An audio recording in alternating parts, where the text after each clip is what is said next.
Thanks a lot. And thanks a lot for that very generous introduction that you made. So, first of all, it's a great pleasure to be here, and many thanks to Alina as well for inviting me to Anáhuac. And it's a great pleasure to actually meet some of you who are going to be, I guess, the future of Mexico's diplomacy. So, today I've basically put up this little talk which is titled Trump's Foreign Policy, Strategic Repositioning in a Multipolar World with a question mark. And well, I'm sure there is a repositioning, but I'm not sure whether it's strategic or whether the world is in fact going to be multipolar in the future, so hence the question mark here. So I'll try to make a few main points today. First of all, I want to tell you a little bit about my perspective, because I'm not a US specialist, but I am a US observer, I think pretty much like anybody that's working in international relations, because regardless of whether you're interested in US foreign policy, it is interested in you. And also being based in China, I think you can guess that US foreign policy is a big topic of discussion there. So that's my sort of general standpoint. And today, I can't tell you what US foreign policy will be, but I can tell you how I think about it, and I can give you some ways to think about it so you can take them or leave them, or you can basically treat them critically if you wish, but they are still like valid frameworks that you can use to understand US foreign policy, I guess in a more systematic way. One of the reasons why I want to do this is because it's very easy to get distracted by the news. The news cycle today is very dynamic and very rapid, and one of the distinctions between academics and the general public is that academics think about things more systematically. I don't know if you've heard this joke, but there's an old joke in Beijing. What's the difference between an academic or a professor and a taxi driver? Because the taxi drivers in Beijing read the news every day, and they always like to discuss what's happening and what's the US policy and whatnot. And the answer is that the academic tends to have theories and frameworks and ways to understand things systematically and doesn't get distracted. So that's why I want to focus on some frameworks to begin with. And the third point that I'm going to make is that context is essential to understanding intent, or at least to understanding how certain actions have a broader sort of reverberation internationally. Because whether it's the US or whether it's any other major power, you're acting in a certain context, you have certain limitations. There are some practitioners that do geopolitical advisory, like Marko Papic. He has a book called Geopolitical Alpha, where he argues that a lot of the decisions made by states are led by the constraints that are put on them, because you can't just do what you want. You have to work within the situation that you're put in, the resources that you have, and so on. So that's why I want to talk to you a little bit about context, and that's why the word multipolar is in the title of the talk.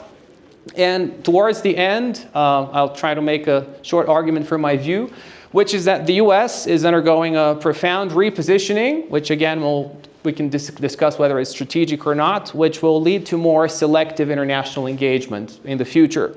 So based on this argument, my prediction is that both support for the US and antagonism against the US will rise globally as the US tries to selectively engage in certain parts of the world, which basically will result in geographically smaller spheres of more intense US influence, which is probably where Mexico will fall in the future as well, as being the next door neighbor of the United States.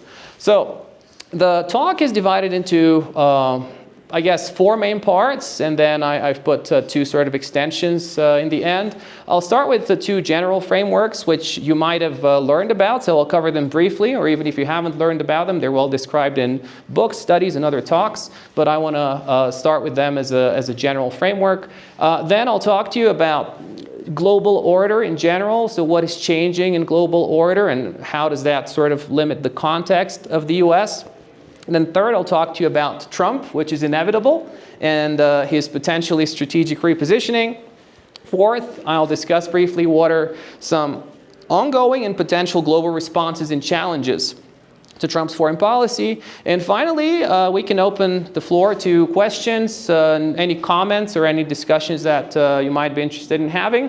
And if we do have time, I know Alina likes games. I didn't have time to design a a full-fledged game, but I did make a little bit of a sort of a multiple choice thing where you can basically be divided in two teams and you can choose to respond to U.S. foreign policy in different ways, which leads to different outcomes. There is no end to the game, unfortunately, because first of all, it's difficult to predict the future, and second, I didn't necessarily have the time to design the complete game, but it does make you think about U.S. foreign policy. In any case, so let's begin with the starting point here. This is Marco Rubio, whom I think you know very well, and I'll just play you a little bit of the comments that he made 4 or 5 days ago on Fox News when it comes to the future of U.S. foreign policy. He was speaking about U.S. aid in particular, but you can extrapolate it more broadly. Let me just play you this little excerpt of what he says, and then we'll take it as a starting point. Why would we fund things that are against our national interest or don't further our national interest, whether China's there or not? If China wants to waste their money on something that's against their national interest, go ahead and do it. We're not going to do it. It makes no sense for us to be involved in things that undermine what is important to America or that don't further what is important to America. And irrespective of what China decides to do, this is taxpayer money. We shouldn't be spending it on programs that have nothing to do with the United States and nothing to do with making America stronger, safer, and more prosperous. We have a foreign policy, and everything we do, including spending money, has to be aligned with that, has to further our national interest. So, as you can hear, he says that he wants to further the national interest of the U.S. And the natural question that emerges is, what is the national interest of the U.S.? And what is the U.S. interested in achieving? Now, historically, the U.S. national interest has changed very much throughout the years, and I think that's a part of what Alina's class is probably teaching you in the other sessions. And the U.S. national interest can be whatever the government makes of it. And understanding how it's shaped can help you understand where these ideas about U.S. foreign policy come from. Now, when you think about global powers, whether it's the U.S. or any other global power, John Mearsheimer often says that the most dominant force in politics today globally is nationalism. And of course, he has a particular sort of interest in that, in expressing that view, as he's a realist. But one interpretation of what he says, I think, that you can take away is that basically, no matter what are your emotions, the way that foreign policy gets shaped is because of your resources, because of incentives, because of the context that you operate in, and you need some legitimacy to enact foreign policy. Now, the legitimacy of any government or leader, whether you like that or not, comes from domestic affairs, comes from the support of the public or from the support of the military in some cases, or whatever might be the key players domestically. So basically, to understand how U.S. foreign policy gets shaped, you have to understand how the U.S. thinks about itself and its own role in the world, and what is the current sort of trend within the U.S. in terms of how the current vision of the U.S. is getting shaped.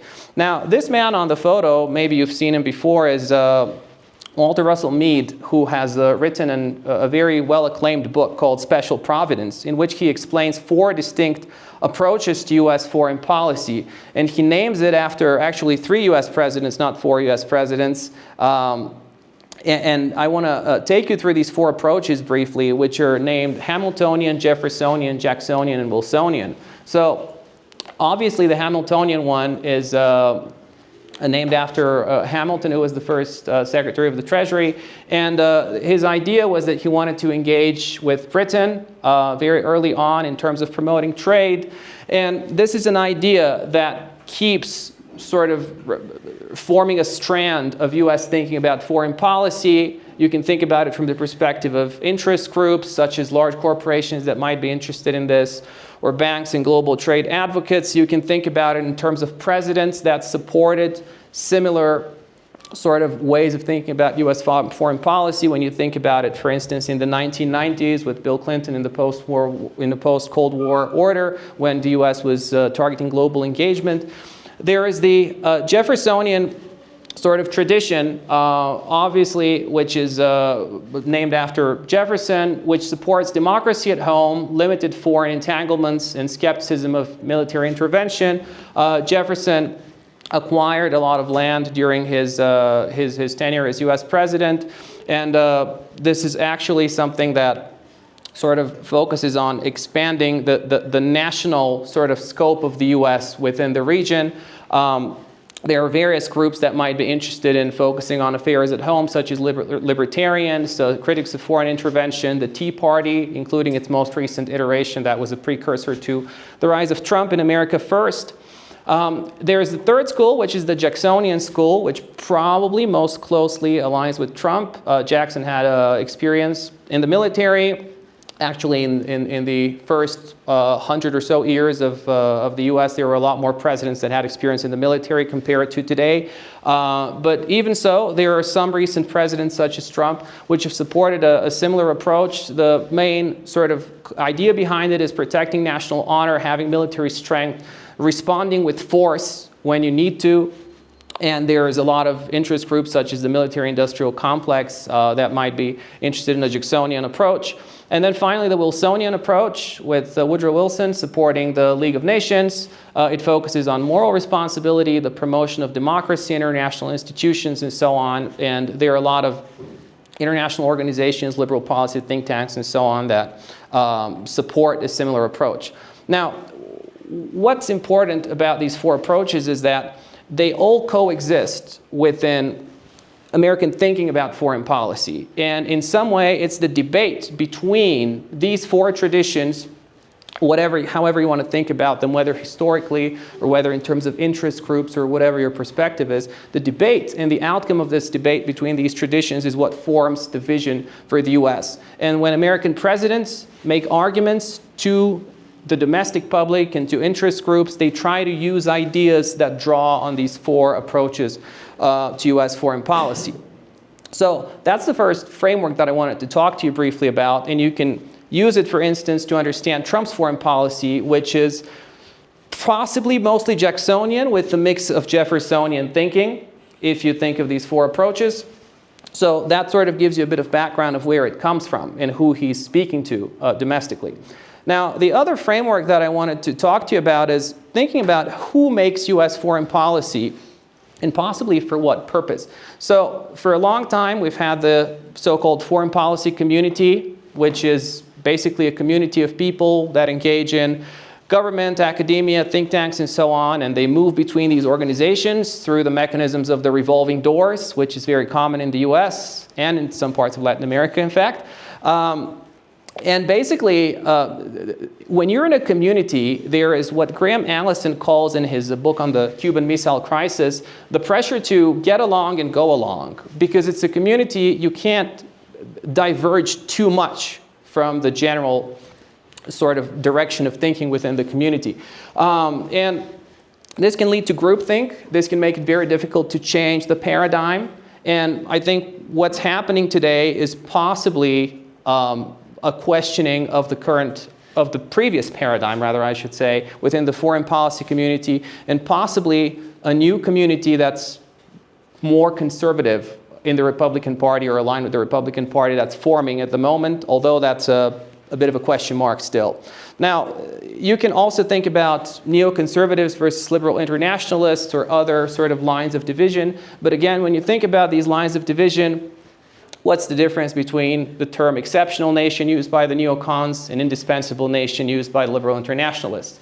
Theoretically, I'm sure you can make a distinction, and conceptually, but in practice, when it comes to U.S. foreign policy engagement abroad, they can be quite similar when you're a foreign country and you're experiencing U.S. influence on you.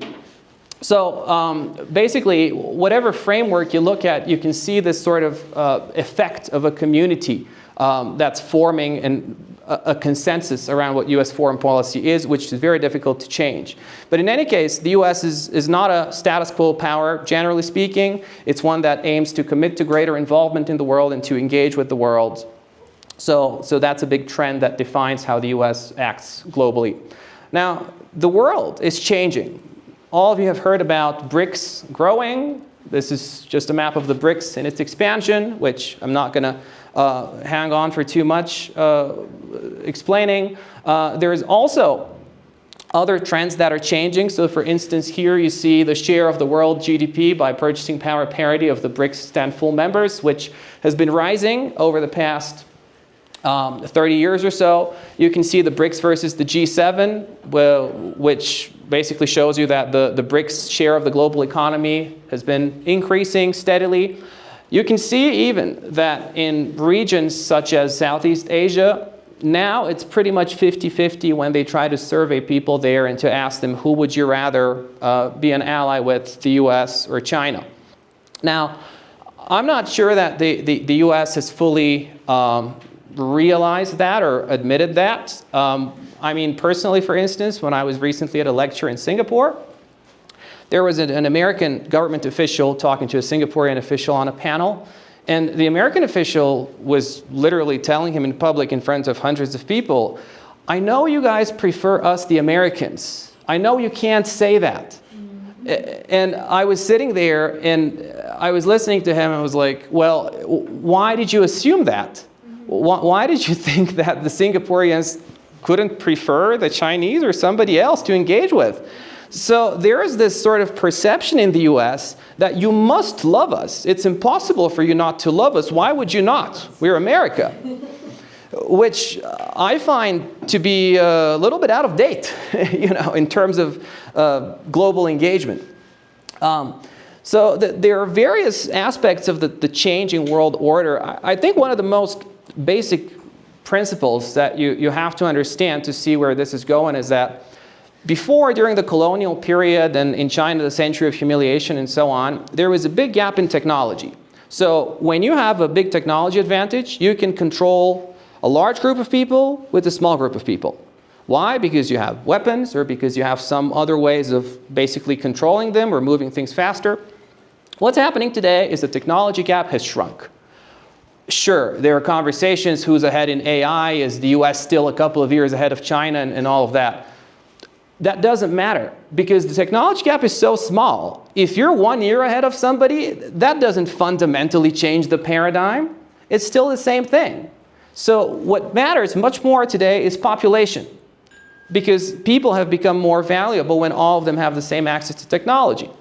And when you think of population, you can see that the majority of the world's population today is in Asia. 60% of the world's population is in Asia, which I think will definitely make it the global economic center of the world. And you can also think of it in terms of geopolitical blocks, where the BRICS is about half of the world's population, and the US plus the EU combined is less than 10%.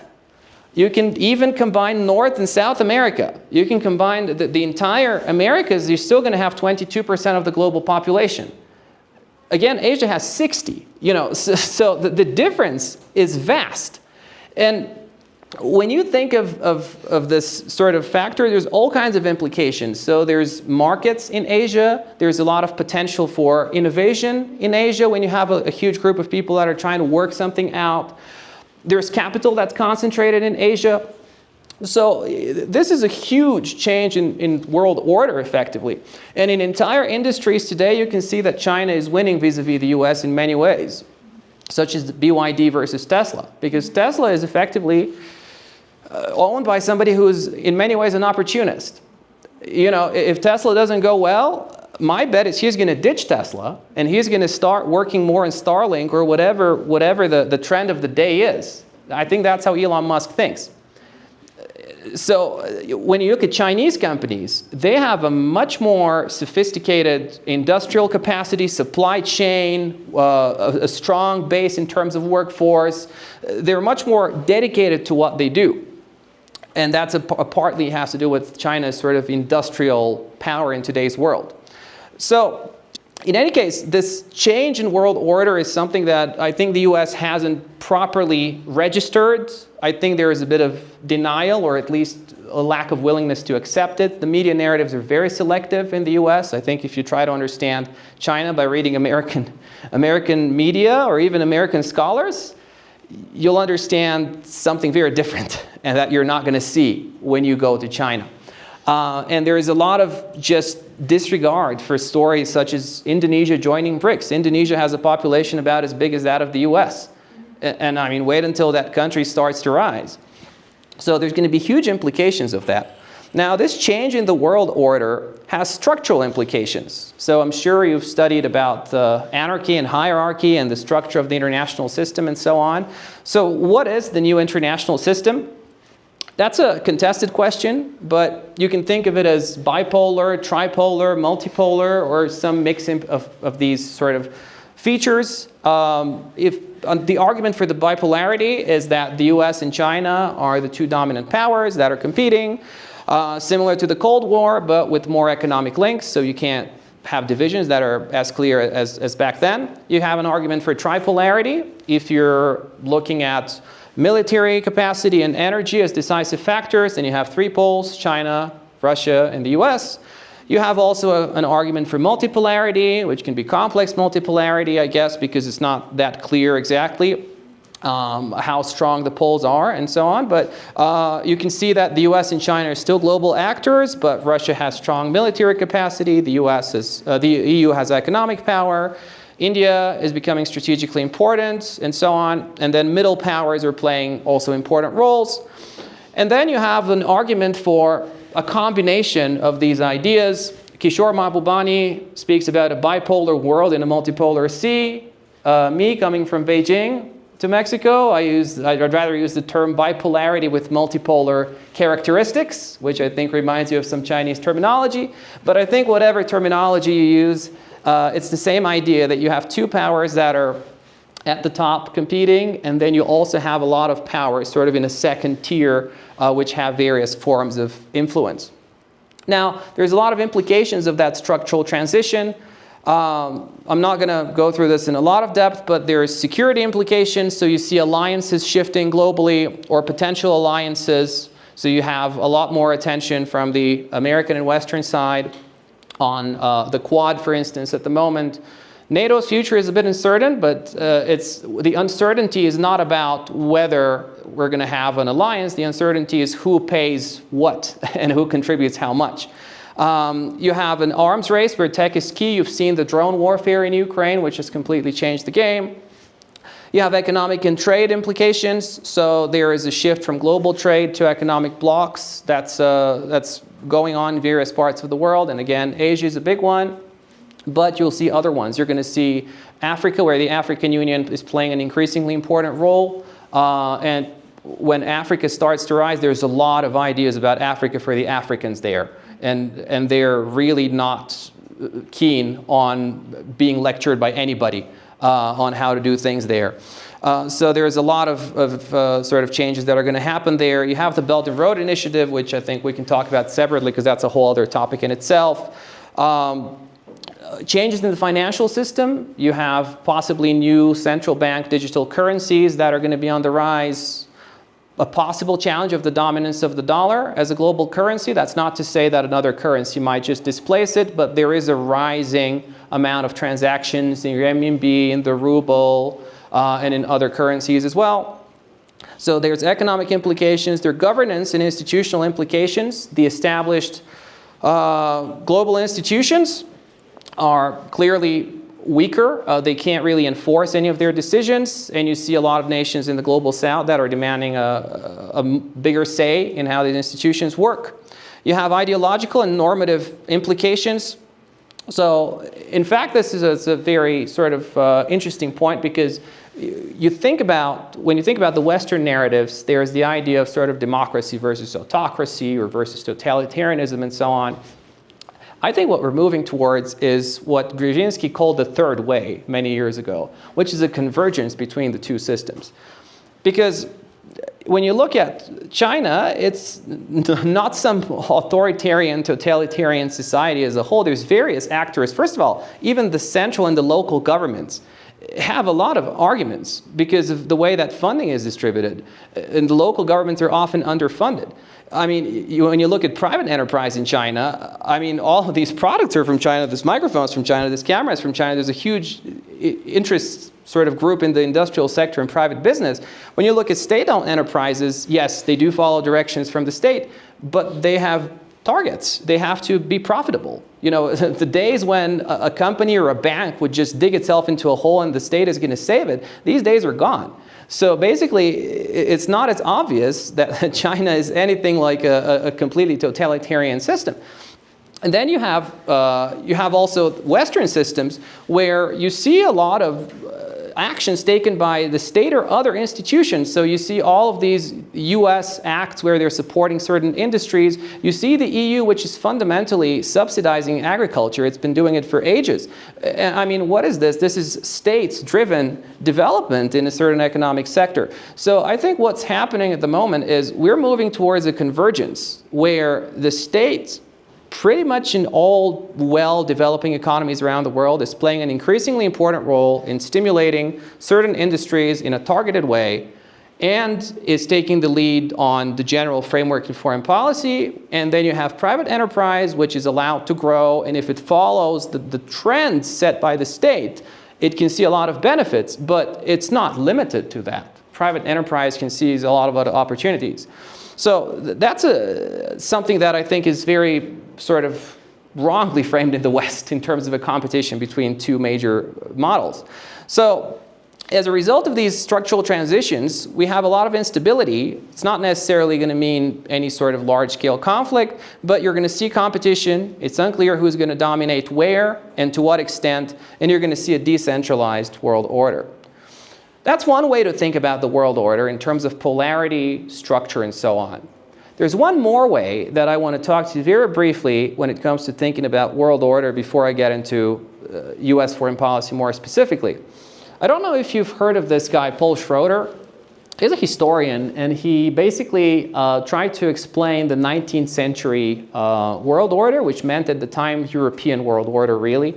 And his argument is that in the 19th century, it was not just about balance of power, but also about role specialization of the state. So each state had a distinct role in the system. I'm not going to go into this in a lot of depth, but basically you can think of Britain as a supporter of free trade, keeping the maritime routes open, supporting liberal order. You can think of Russia as a defender of absolutism in the Orthodox Church, and there's a whole part of the world where the Orthodox Church is dominant. You can look at Austria, which was a supporter of the status quo power at the time, which means sort of opposed to the new and emerging trends of revolutionary thinking. In Europe, there's Prussia, which would be a strategic balancer. Sometimes it would align with Russia, sometimes it would align with Austria, and it helped to keep the balance of power. You see France, which was exporting revolutionary thinking. So this is basically telling you that you can have a world order where it's not about poles of power, which are competing in the same way in all dimensions. You can have a system where different states are specializing in different roles in the global world order, and all of them are relevant in a way. So today the system is obviously not Eurocentric. There's greater interdependence, the roles are more fluid, and also you have a lot of NGOs. But if you think of powers or roles in the 21st century, that's a bit of a thought experiment, but you can make a similar list like this when it comes to global powers, or at least regions. So the US can be a guardian of the liberal order, or perhaps a dominant military power. China is clearly a champion of state-led economic growth. That's what it's achieved. It's supporting multipolarity globally. Russia is being a disruptor at the moment, and it's trying to basically, through what I call it being a neo-imperial power, to revive its own role in the world. The EU views itself as a normative power. I mean, when I speak to EU sort of quote-unquote elites, they've been trying to convince me that the EU's power comes from its sort of ability to come up with ideas and regulations that it exports around the world. I am very uncertain that this is any form of real power in today's world, but there are people who believe this. So anyway, but this is a role that it can play on regulation in terms of global order, albeit maybe not a key role, but it still counts. India is a non-aligned regional power. I'm not very sure what role it might play in the future world order. India is a bit of a question mark for me. Even though I've spent some time there, I'm still not sure what exactly it's going to end up being or doing in global order.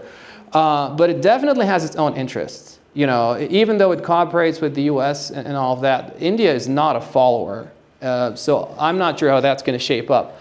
The Gulf states are clearly energy powerhouses. Saudi Arabia, leading the OPEC. They've been emerging diplomatic brokers in some situations. I'm not sure you can call them sort of proper diplomatic brokers at the moment at least, but they do have that sort of role. You see Brazil and South Africa as spokespersons for the Global South at the moment. They might become something more than that. For the moment, I can't see it. But you can see that the world order can be conceptualized in more than one way. It's not just about competition between China and the US or multipolarity or something else. You can think about it in terms of completely different models, and you can apply them to today's world, maybe in a different way. You don't have to agree with my labels here, but you can think about it that way. So in this new world order, what can the US do is the question. So I've come up here with 5 possible strategies for the US, and then I'll ask you which strategy would you choose if you were the US? And then we can see what is the US actually doing if you try to map it onto these options. Or you can choose another option. If somebody has other ideas, you can share them with us as well. So option 1, the US can try to reinforce its primacy. It can try to restore its global leadership the same way that it was since 1989. It can engage in strategic balancing, so that means selective engagement to make sure it avoids overstretch.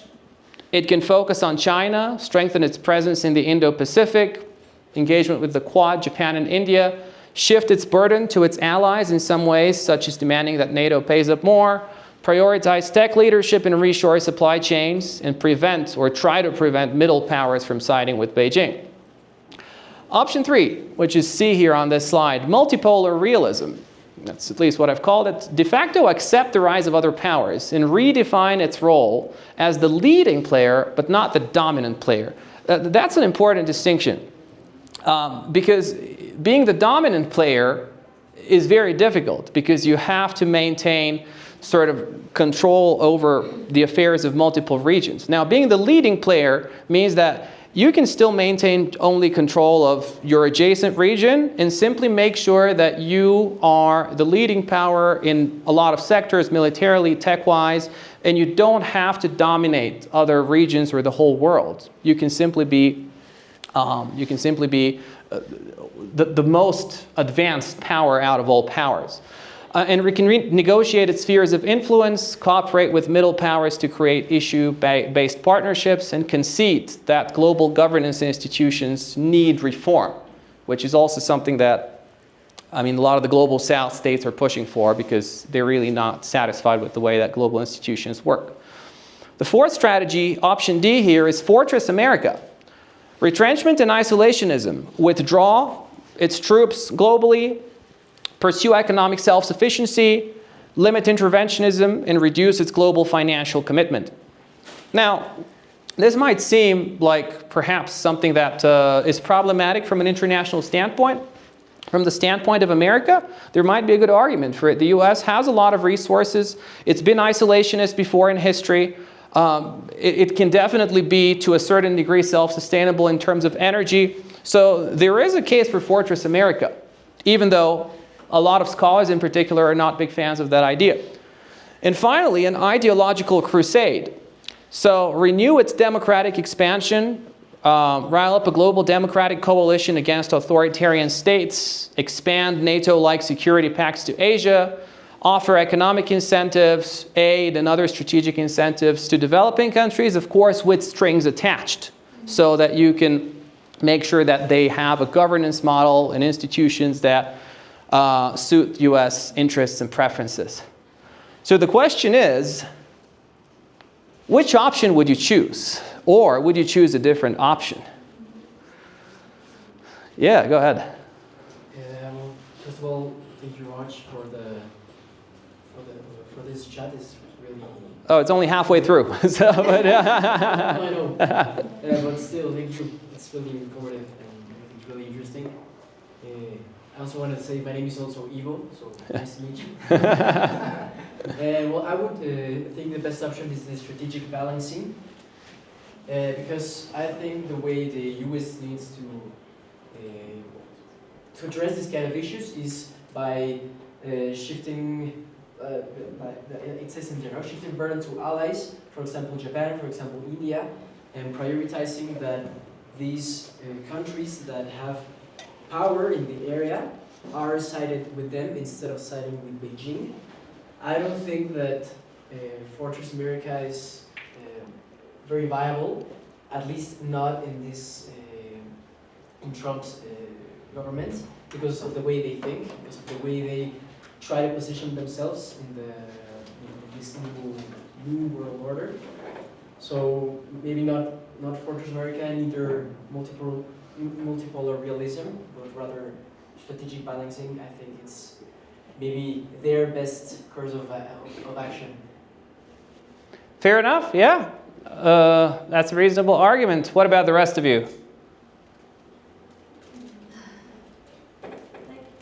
I would say that I share his opinion because, for example, for option A, I don't think like we are in a moment that USA can like just ignore that China is there. Like China is big enough so that the USA can ignore the fact that he is there and he's gonna fight for like the economic and things like that. So I think like the most intelligent point would be to look for a strategic balancing when it comes to gaining like place in the Indo-Pacific so that China doesn't take the whole thing. But I also think that it would be like a little bit of the option D when it comes to reduce global finance and commitment.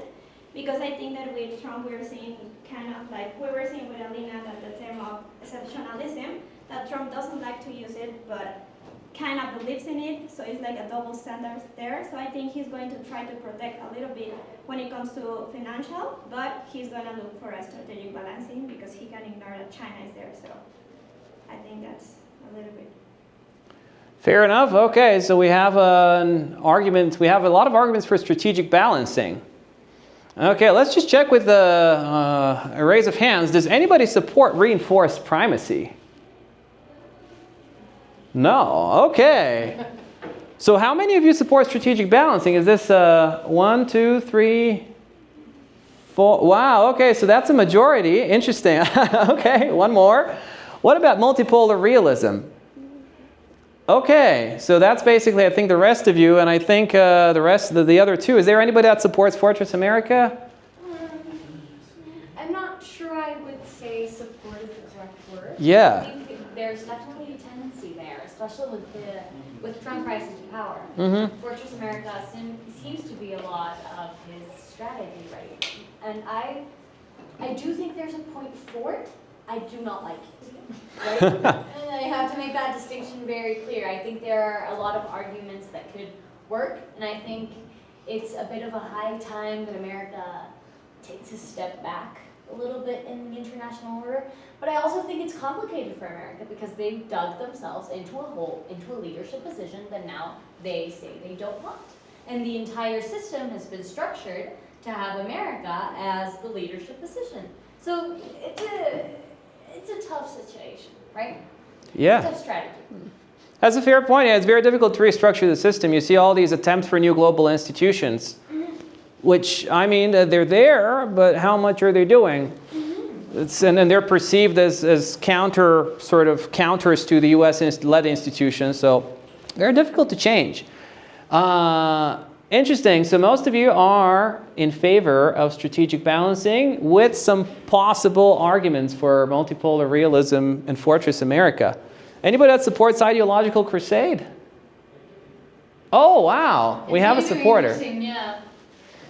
It's always worked for the U.S. Okay. The ideological crusade has been the foreign policy pole, the leading flag throughout its entire history. It's something that certainly works.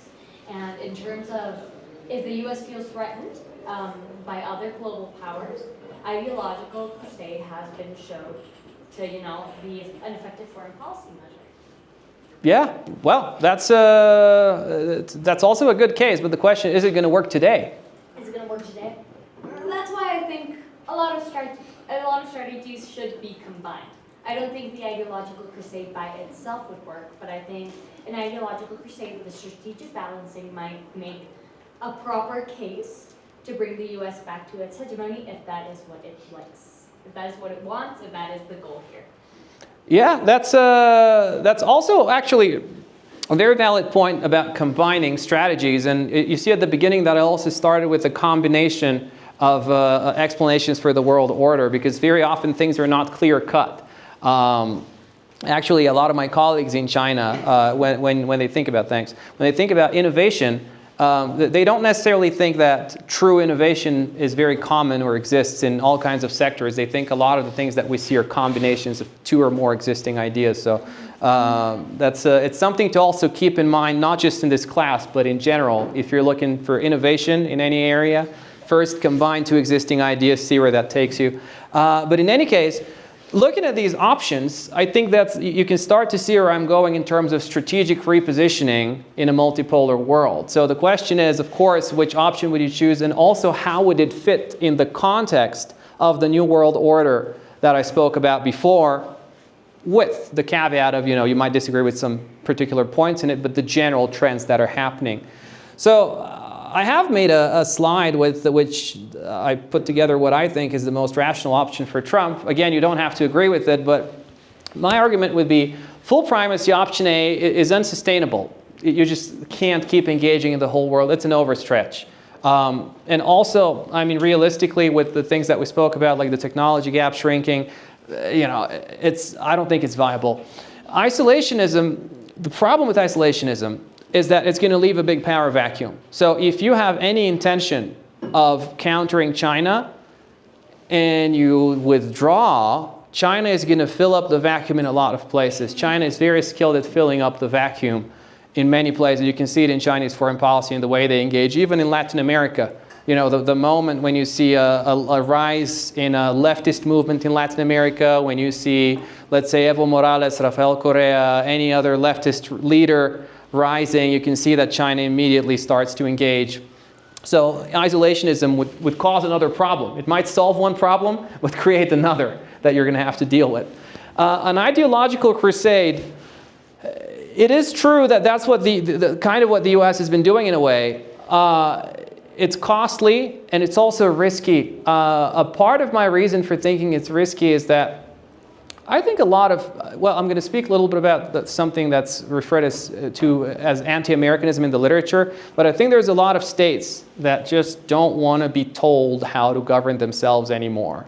It's completely, we're past the remains of the colonial era. That's a new age that we're in. So my case is that Trump would be best off choosing a mix of strategic balancing and multipolar realism. So prioritizing the Indo-Pacific with a focus on countering China's expanding influence there, but avoiding full Cold War confrontation, because that might actually backfire. If you do ask people, who do you align with? I mean, it's not clear who they're going to align with, especially in a region where your neighbor is China. Are you really going to align with the power at the other side of the world, which might or might not come to help you when you have a problem? Maintain European deterrence, but also push the allies to take more responsibility and push them to fund NATO more. Engage pragmatically with middle powers to prevent complete alignment with China. For example, in terms of Middle Eastern powers like Saudi Arabia, who are in between now, there are a lot of initiatives they have with China these days, and you want to make sure that they don't start to side too much with Beijing. So let's talk about Trump. Trump's rise is a sign of some kind of deep change that's caused by a lot of factors. It's not clear to me which one is the dominant one, but there's a lot of things that are converging. There's the argument for the decline of an empire. I'm not sure if it's the decline of an empire or the rise of other states, which creates the illusion of U.S. decline. Because a lot of the things even that are being criticized about the U.S. today in terms of inequality domestically, for example, it's been like that for a long time. I don't think it's a new thing. It's just that there is a renewed focus on it. There's the politics of social media. There's a lot of these books that have come out. There's a book called Trump Tweets, with Trump and birds coming out of his mouth. It's an interesting cover on this. But there's a lot of research on this. The rise of inequality, which again, it depends on how much emphasis you put on this. The G0 order, so a world order in which nobody wants to be the leader. That's another sort of question here. We talk about the expanding influence of states, China filling in the vacuum in some places, but there's a difference between filling in a vacuum and gaining some influence in different regions or where you see opportunities and being a global leader. A global leader is, I mean, you need to have the resources, you need to have the intention, and you have to then deal with the consequences of everybody relying on you. I'm not sure that China is necessarily in for this. China is focused mostly on itself, and Chinese foreign policy is, I think, an extension of the way China thinks about its own domestic problems and ways to address them. Is this a rational choice by Americans? There's an interesting argument that I'll talk to you about in a minute, but there's a Chinese scholar who is one of my professors who's making the point these days that the election of Trump is an alignment of the wish of the masses with the wishes of the elites, which he thinks is a source of strength for a country in theory. He's a very sociologically minded guy. Anyway, so Trump is the result of a lot of trends, domestic and international, converging. What makes Trump 2 different from Trump 1? I think there's two key differences. One is that he and the people around him are much more technically competent. If you look at, there's a lot of these graphs of like Trump's executive orders in the first 100 days, in this administration, the past administration, you can see that whether you like what he's doing or no, he's purposefully doing something. So he has an idea of how the presidency works and how the mechanisms of power work in the administration. And the second difference, I think, is that there are far fewer people around him that are trying to sabotage or stop him. There's nobody these days that's just randomly quitting and writing books about Trump being crazy. He has selected people that are just, well, more loyal, I guess. And also, I think that with the growth of support for Trump, you attract people that tend to hang on to you because they don't see, basically the people support the strong one in any given moment. So they don't see a potential for you falling from power anytime soon. So they will latch on to you for a while, at least. So there is possibly an American new right that might cause a change in the foreign policy community. So far, the foreign policy community in the past few decades, at least, has been very much sort of focused on the idea of supporting the liberal international order. As there's more power concentrated in Trump's hands, I think the foreign policy community can adapt if they want to be relevant. You know, there's a lot of sort of personal politics and ambition when it comes to people engaging in foreign policy. You know, if you're an academic, you maybe have an interest in serving in an administration, so that shapes what you write, how you write, and so on. So there is definitely some kind of a change going on. We'll see how sustainable. Trump tends to make threats. That's very unusual for presidents. Generally speaking, presidents, because they have a lot of power, they have to be very careful and not to be so direct. It's not just in terms of threats, it's also other things. There's a lot of anecdotes if you read sort of the writings or the interviews of former US officials where they have to make sure the president is not too funny or not too anything. The president can't be too something because they have a lot of power to begin with, and there's a lot of eyes on them as well. And you can see that Trump has consolidated a lot of power. The question is, does he have a plan in terms of what he's doing? Or is he just basically taking it step by step and adjusting on the go? We've seen, we've seen probably four major, at least in the way that I see them, four major sort of advancements made by Trump in terms of his rhetoric when it comes to establishing his power and engaging with countries around the world. The first case I've put here is Colombia. I think you've seen that in the news. These are very recent from the past couple of months. I'll go through these just a little bit more briefly because I think you can see them on the news anyway. But you've seen the US government supporting Colombia's fight against drug trafficking and economic diversification. Today, the Colombian economy is very much linked to the US economy. They export fresh flowers. They export a lot of other products to the US. You have a leftist president in Colombia. And then you have a problem where the US wants Colombia to accept migrants. And until recently, there were mechanisms for this under certain conditions, but Trump has decided to basically forcefully threaten Colombia with more tariffs, reportedly in terms of what he said, 25% and 50%, and if you don't accept by the end of the week. So basically, you see this aggressive threat, and you see these conditions that his administration is imposing. He wants to do all of this publicly. He posts these threats online on Twitter. This is a problem because for the domestic politics of Colombia, if you're the president of Colombia, you don't want to publicly concede to another president and their requests. You want the flights to be quiet. You don't want handcuffs. You don't want any of that. And then Trump is doing the exact opposite, where he's doing it very publicly, which, I mean, it sort of forces President Petro here to respond aggressively, at least on the surface. In the end, they did seem to agree on accepting migrants, but both sides had to back down a little, because otherwise it's just not viable. I mean, if you keep pushing any state, even if it's Colombia, there's a limit to how much you can push them. So you can see that this case shows us that power matters, but I think there's a question: is Colombia going to forget this? The U.S. has already forgotten this. The U.S., I can assure you that today nobody in the U.S. thinks about this anymore. They pushed Colombia. They made an agreement. That's it. Now the U.S. is on to something else. Colombia is now going to have a different perception of how the U.S. interacts with it. So I'm not sure that in the next few years, Colombia is just going to stay fully aligned with the U.S. They might have something in the back of their mind that tells them, wait, so we have to hedge our bets. We have to diversify. We can't just latch onto a power that can push us and bully us.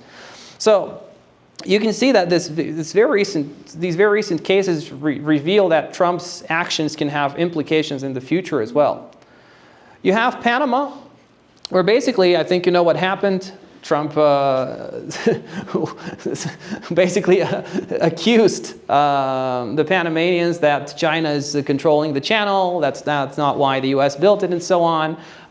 He said that the tolls are too high for U.S. vessels, and all of these accusations. You saw the president refuting Trump's claims to begin with, but then you saw 8 days ago that the Panamanian authorities decided not to renew their agreement on the BRI with China. So you see that this push from the U.S. is resulting in some real implications.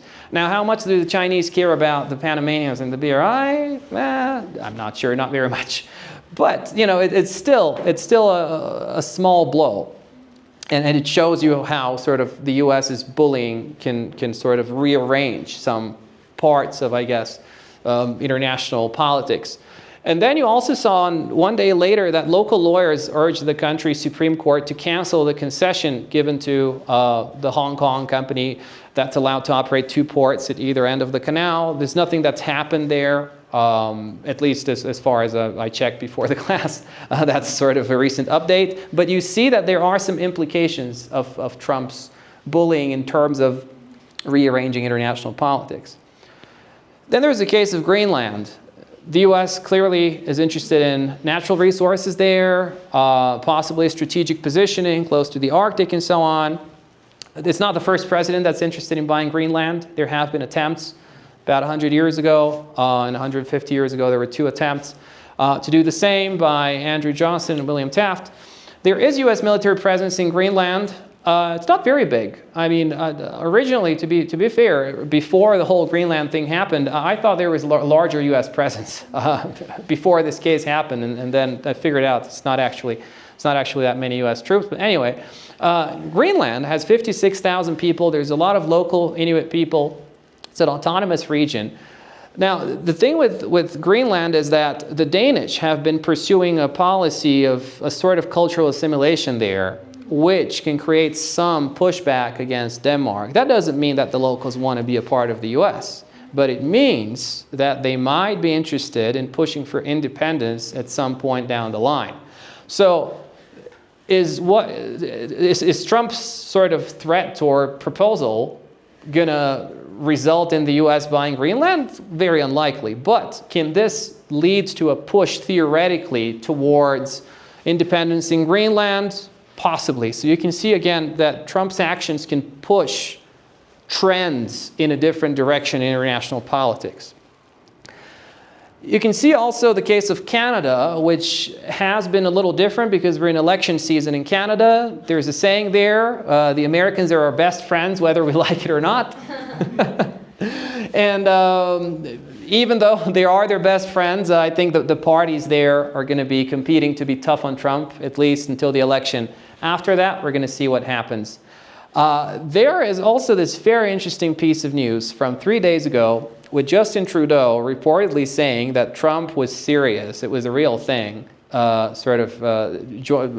inviting Canada to join as the 51st state or forcing it to become a part of the U.S., whichever one you believe in. But yeah, this is a thing apparently. So I think Mexico should also think about this. So what happens next when he offers to make Mexico the 52nd state? And how do you respond to that?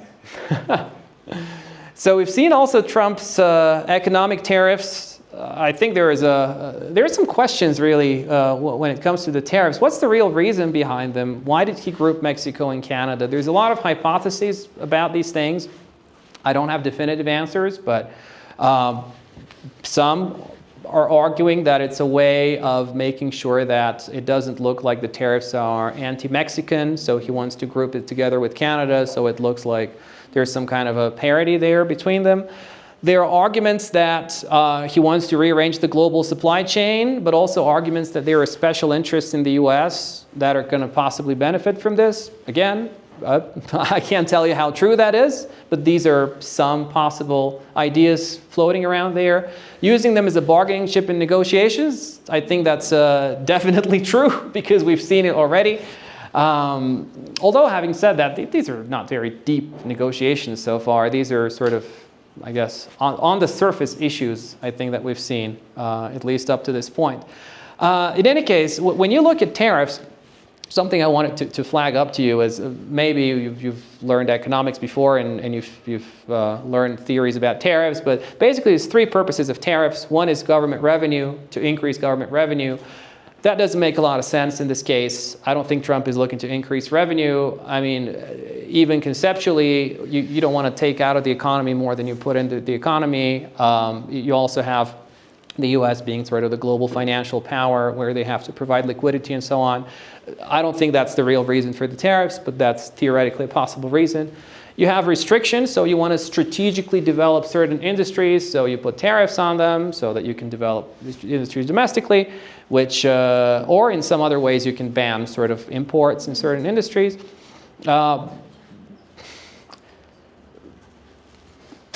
I don't believe in that that much because he tends to just take, threaten with the tariffs and then take the threat back. Right. So it doesn't seem like this is the real purpose of the tariffs. At the same time, he does push for the whole reindustrialization of America.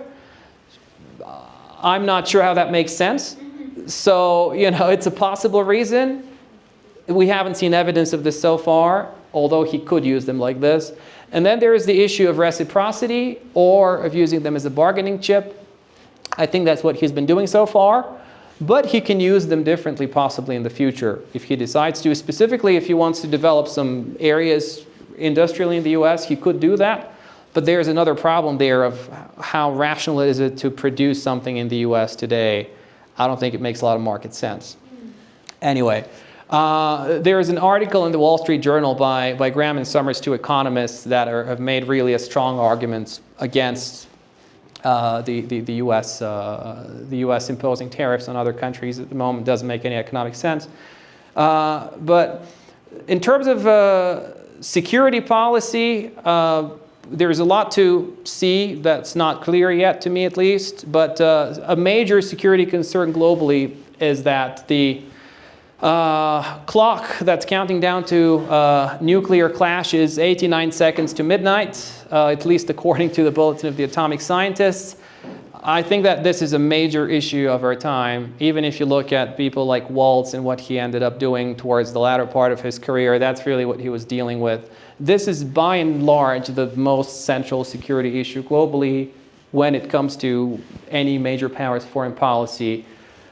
I'm not sure exactly how Trump thinks about this at the moment, but it's an issue and he's going to have to think about it. You have also in NATO the idea that Europe has to spend more. Now, personally, what I would do is I would spend more on developing Europe's own military capacity, not necessarily, I mean, it could be linked to NATO in some way, but not necessarily motivated by NATO. I think the idea of a European Union that doesn't have its own defensive capacity is not viable in the long term, and I am shocked that they haven't done anything in that regard for a very, very long time. There's also potential China-US flashpoints. There's 4 of them. Korean Peninsula, Taiwan, South China Sea, East China Sea, that all of us have to keep an eye on. There's a likelihood of regional conflicts emerging, proxy wars with the backing of great powers or middle powers, and there's tech front and center when it comes to warfare. Again, how this plays out in terms of Trump's foreign policy, we'll see, but these are major security concerns that he's going to have to somehow respond to. Then there's the Chinese response to Trump, or the Chinese view on Trump. Well, there's, first of all, a misconception that China, quote unquote, has a view on Trump. A lot of people in China have different views on Trump, whether it comes to scholars or different sort of interest groups or even personal opinions. In terms of its ability to lecture Rubio in the US, I think it's unique. I don't think there's any other power that can pick up the phone and strongly make its position clear to Rubio on the phone and just tell him something's not okay. I think China is the only country that can do that. So it's worth keeping in mind that China has this ability to basically push back on any particular issue. On tariffs, they've already filed a WTO complaint against the US added tariffs. They added 10%. They've imposed countermeasures, 15% on US coal and LNG, 10% on crude oil, and also some other tariffs which came into force yesterday. There's Chinese companies that are expanding into markets globally regardless of whether Trump is in power or not. You know, capitalism is an expansive system. The Chinese domestic market currently, at least, has stalled a little bit in terms of domestic economic growth and consumption. So the Chinese companies right now are forced to expand globally. So regardless of whether Trump is in the White House, this is going to continue. Chinese regular people, you might be surprised, they don't dislike Trump. If you talk to somebody on the street in China, not everybody, but there's a lot of people that don't think that Trump is a bad leader. I mean, they don't like the tariffs, but they think it's good for the Americans. They think it's rational to elect Trump in many ways, because his worldview in some ways does align with the views of some regular Chinese people, which I think is something that hasn't been properly acknowledged in many places. And there is, I think, a continuous sort of delusion or ignorance in the US when it comes to China and how far ahead it is in some fields. And they keep getting shocked and they keep saying, oh, DeepSeek, how did they do it with 5 million? My question is, how come the US spends hundreds of billions on these things? Who pockets these money? I worked in business before. I can tell you there's a lot of consultants, there's a lot of marketing fees, there's a lot of bonuses, there's a lot of money that's basically disappearing along the way from the point of investment to what goes into the actual product. So, I mean, the new sort of funding that Trump announced for AI, I have the same question. Who's going to be taking this money and for what purpose?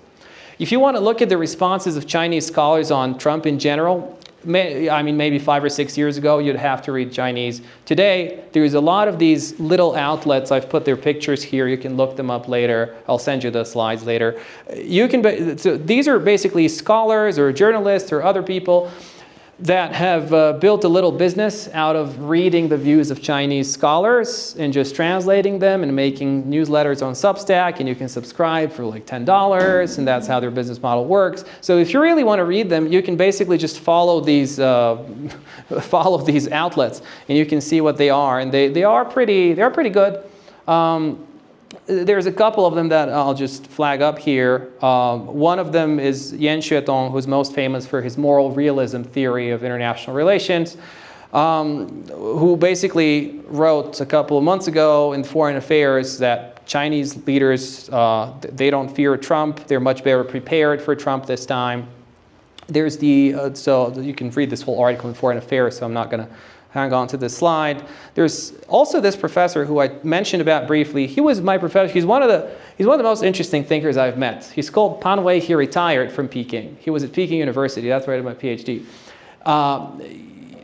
He has a very interesting view about China and global leadership. So he's a very sociologically minded guy, and he thinks that, for instance, the fact that China is so secular in the sense that, yes, there are traditions and customs, but there's no sort of religion like Islam or Christianity, makes it difficult for China to understand how religious-based thinking works, which sort of undermines its potential to serve as a global leader, because you don't understand how the other side thinks, or you don't, even if you do, you don't put the same weight onto moral concerns and so on.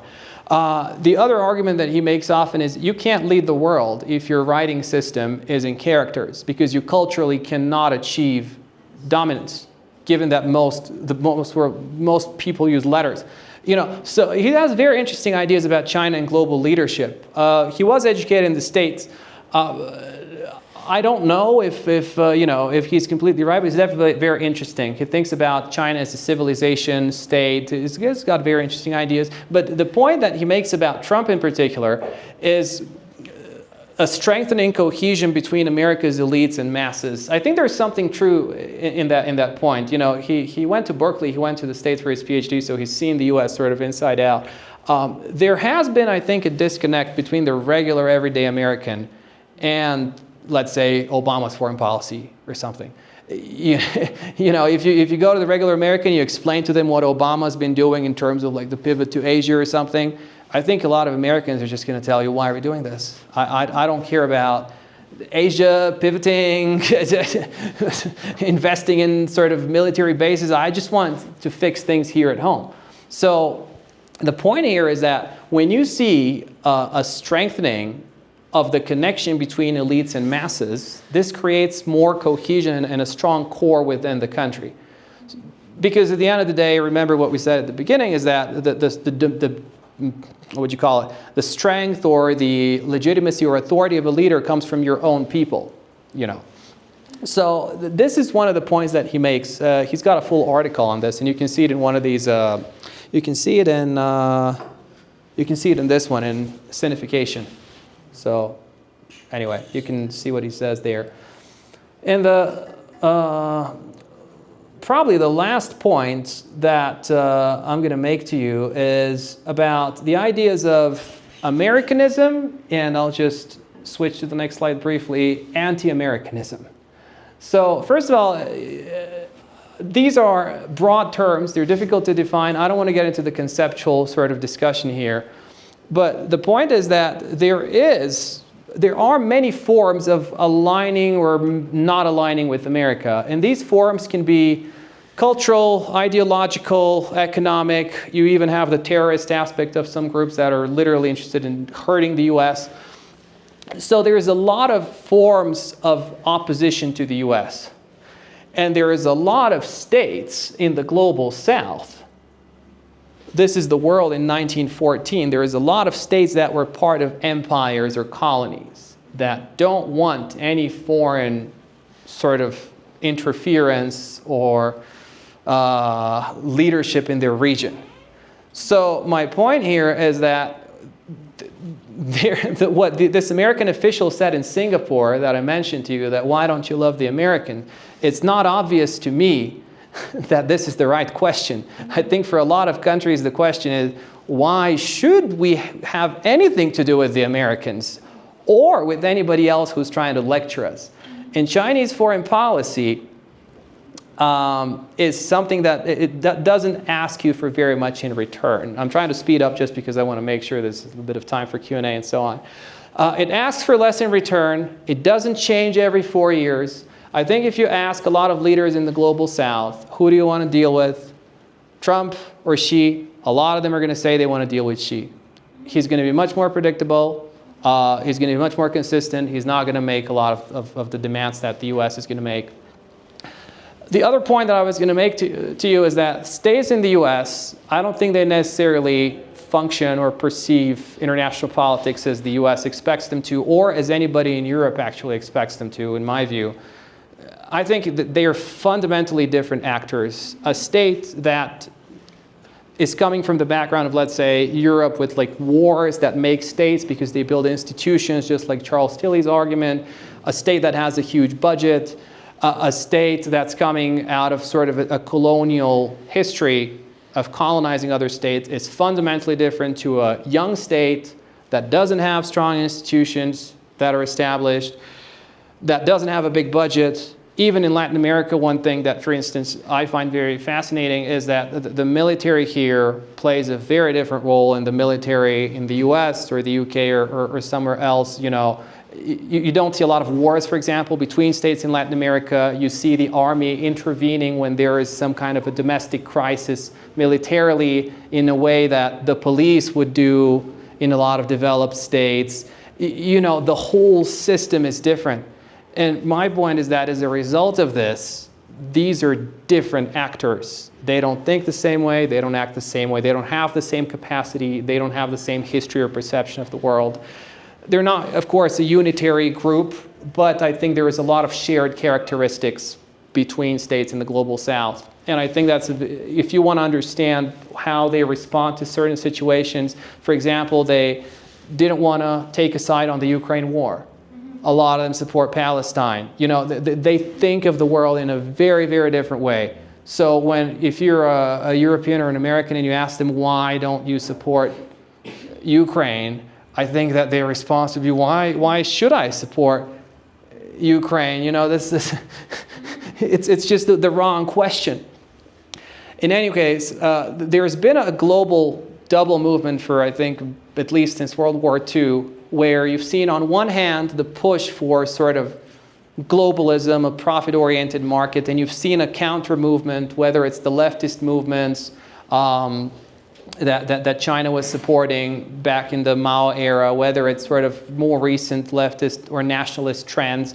And these double movements, they've existed for nearly 100 years now. And I think they've continued to coexist. And just because of the end of the Cold War and the US dominance, the counter movement has been sort of pushed under the rug. And we haven't seen really what influence it has.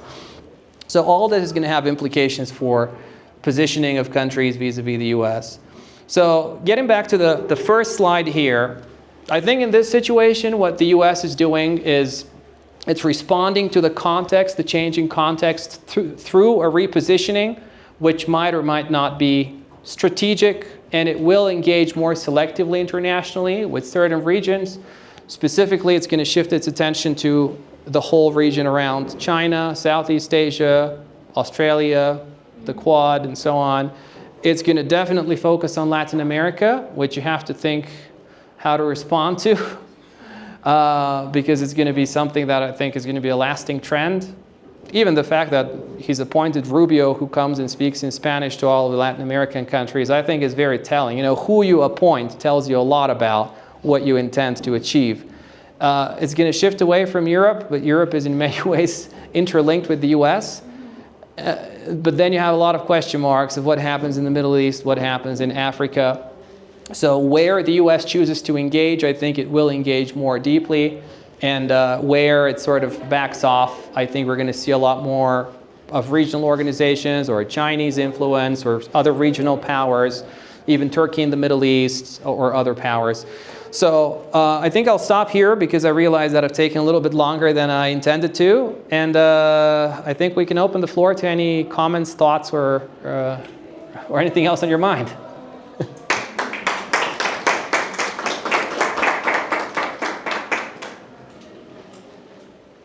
Would you describe China as kind of like a cynic power in the sense that it behaves with a lot of cynicism and with not, and it's not so, how do I even say this? It's not so closely related to the ideological, I would say motors that kind of move the rest of the world. Does that make sense? Yes to the description, no to the term of cynicism. Okay. I'll tell you what, because see, I see where you're coming from. But the thing with China is, okay, so let me just give you a little bit of background of how I think about China at least. So look, this is a materialistic society. Okay, so they were farmers originally.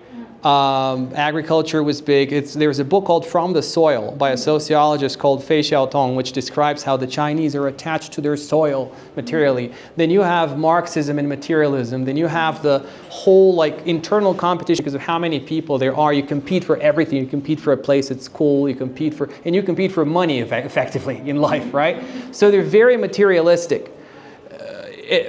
They're not linked to some kind of what would you say? A necessity for like spreading goodness or morals or anything like that around the world. That's not to say they don't have any values. I mean, they value human life, for instance. They value a lot of things. They value technological progress. They value a lot of things. But ultimately, this is a country that thinks in a different way about international engagement. Now, when you take this starting point, you know, the idea of, let's say, another country having an internal clash for power is something that, I mean, if I were Chinese, I would want nothing to do with that. It has nothing to do with me. This is your problem. And because the other thing is, let's say I intervene, okay? Well, this means half of the people like me, half of the people hate me. Why would I intervene? It's not rational to intervene. There's no moral incentive for me to intervene in terms of, like, let's say a Christian background or something like that. So is this cynical? Maybe if you're an American, you can call it cynical from that standpoint. If you're Chinese, I think that's rational, if that makes sense. I don't know if that Totally makes sense. Yeah, but anyway. Thank you.